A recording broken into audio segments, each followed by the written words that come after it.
Las reuniones más importantes en Honduras inician y se cierran con una taza de café.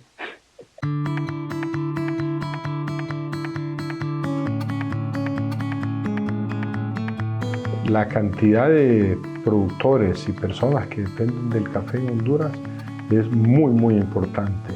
Honduras es el quinto mayor exportador del mundo, el tercero de América y el primero de América Central. Es la tercera fuente de divisas y el mayor empleador en el país.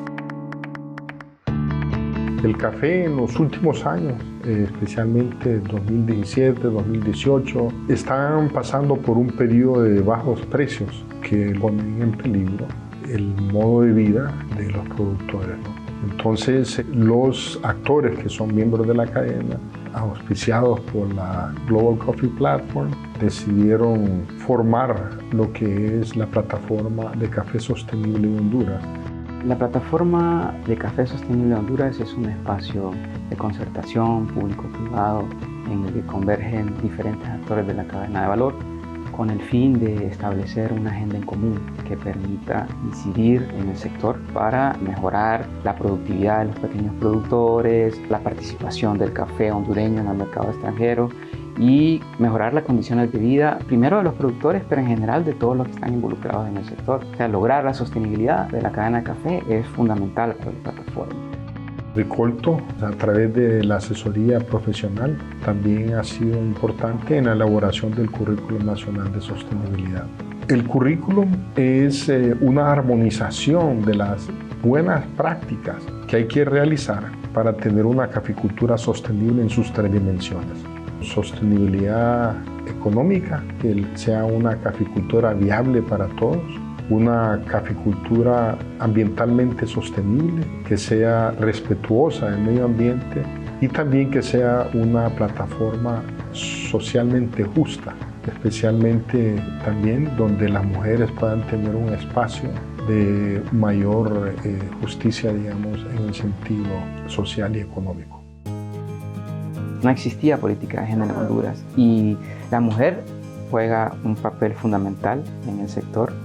Realmente la política de género, estas instituciones le ponen mayor atención y todo pues coordinado a través del Consejo Nacional del Café para que se beneficie la mayor parte de los productores de café. Por ejemplo, en la organización que yo represento, pues tenemos establecido la integración de la mujer, ¿verdad? En las juntas directivas, que una mujer representara una organización gremial. Tengo el cargo de gerente general de Anacafé y a través de mi experiencia yo trato de inculcarle a la mujer que hay que sobresalir y no vernos minimizadas como mujeres.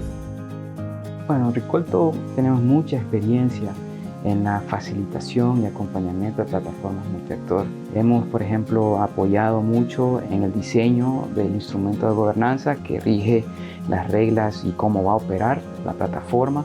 También hemos estado acompañando en la formulación del currículo nacional. La ventaja de la currícula es que permite tener un lenguaje común, apuntar hacia una profesionalización donde los diferentes actores que estamos involucrados en el sector podemos orientar nuestros esfuerzos a temas que hemos definido de forma consensuada y que están basados realmente en las necesidades de todos los actores de la cadena. El currículum ya está prácticamente identificadas las prácticas necesarias y recomendadas y las prácticas prohibidas. Y lo que hace la plataforma es traer a una mesa neutral la discusión de algunas actividades y riesgos.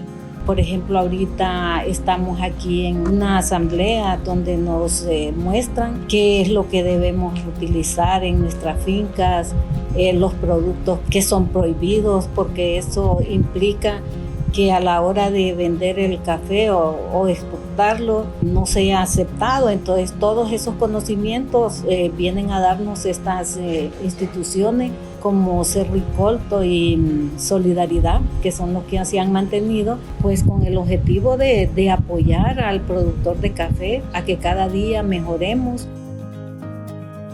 Nosotros nos queremos enfocar en el largo plazo de la caficultura hondureña. Además, lograr una caficultura que sea económicamente viable, sea un buen medio de vida para los caficultores hondureños. Uno de los desafíos que la plataforma Áreas de Mejora es la sostenibilidad de la plataforma misma. Una vez que el donante actual decida soltar la plataforma, y para eso se necesita tener la apropiación de todos los actores que estamos actualmente apoyando la plataforma y gestionar recursos para su sostenimiento.